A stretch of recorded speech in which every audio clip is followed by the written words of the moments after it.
Ayan mga kasari, magtitahan update tayo ngayon habang ako'y di-display at nag-aayos ng aking mga paninda. So kapon meron akong naibili, nag-grocery kami ni Habi kahapon.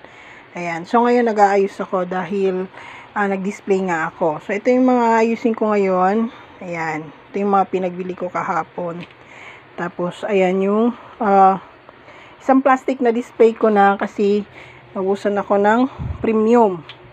Tapos, ayan, yung iba nirefill ko na, nilagay ko na. Dito, nag-iisip ako kung anong lalagay ko. Siguro magtatambak na lang ako ng maraming Birds Tree at saka Milo. Dahil, yun yung naging mahanapin sa akin ngayon. Ayan, kung napapansin nyo, kalalagay ko lang din yan. So, mamayang hapon wala na yan. Tapos, ayan, nag-grocery din ako ng tubig. Tapos, yung aking mga Sunrocks dyan. So, naiayos ko na yan at nai-refill ko na. Pagpasensya nyo na yung aking kamay dahil, syempre, bukod sa tindera tayo, kusinera din tayo. So, nagkanda pasu-pasu na ako dahil sa mga cravings ni Habi. So, para syempre, mabusog yung ating mga asawa, di ibigay ang gusto. So, ayan, nakapag-display na ako dyan sa taas at nakapag-dikit-dikit na rin ako. Ayan.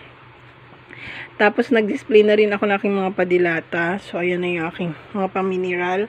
Dito, nag-ayos na din ako. Ayan yung aking mga inayos. At, syempre, pinunasan ko din yan. Tapos, nag-refill na rin ako. So, ito, kailangan ko na mamili mamayang hapon. So, magdadamihan ko na yung bili ko niyan. At saka nitong oyster sauce. So, yung oyster sauce, hindi na ako namili. Itong Magic Sarap, naghahanap ako. Baka doon ako sa kabila mamili. Tapos, dito, ayan, aayusin ko nga yan. Wala tayong itlog, oh. Aayusin ko. Ayan, so meron tayong 3 uling dyan.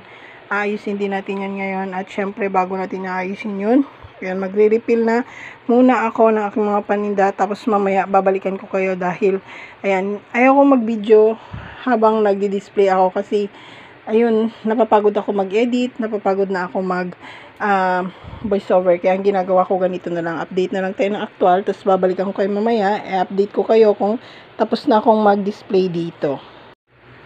So ito na mga kasari, tapos na akong mag-ayos ng aking mga paninda. So pero marami pa rin talagang kulang, ayan o. Ayan, so hindi lang talaga ako mahilig maglagay ng mga sabit-sabit. Kasi, alam niyo naman yung aking tindahan, pila-piraso lang talaga yung aking binibili. So, tapos na akong mag-display. Ayan o. So, naiayos ko na yung aking mga paninda. At nakapag-refill na rin ang kuradang. Ayan. So, nag-refill na rin tayo dyan. Tapos, meron na rin tayong ditong pinagre-refill. Ayan. O, diba? So, meron ng mga laman. Pero marami pa rin talagang kulang. Tapos, ayan, meron akong inayos dito. Nilipat ko yung aking napkin dyan sa taas. Kasama na aking mga katul at mga posporo. Tapos, ito na yung aking mga sabunan. So, ayan. Maganda na naman siya. At ayos na naman. At syempre, kompleto na naman. Alam niyo ba mga kasari, kung ano lang yung nandito sa aking tindahan, yun lang din talaga yung hinahanap sa akin ng mga customer ko. Tapos yung ating itlog, mamayang hapon tayo bibili. Tapos yung ating mga sabon, dito ko na nilagay. Yung mga hindi putol-putol. Tapos meron tayong uling dyan. Tapos yung aking mga pasabunan doon na powder na sabon, ayan o. So, tapos na tayong mag-ayos. At syempre, pawis na naman ang inyong inday, inyong kuradang. So, ayan, siguro matagal-tagal na naman ako mag-grocery.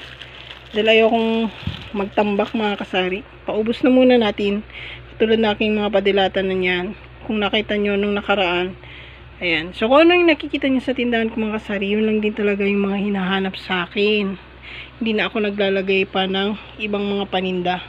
Kasi sayang, malugi tayo, lagay tayo ng lagay, tas hindi naman hanapin at syempre hindi mabenta. So mamaya gagawa ko ng aking yelo. Diba? Wala na naman tayong yelo. So yun na naman yung gagawin natin. Pag anong wala, dun tayo mag-focus.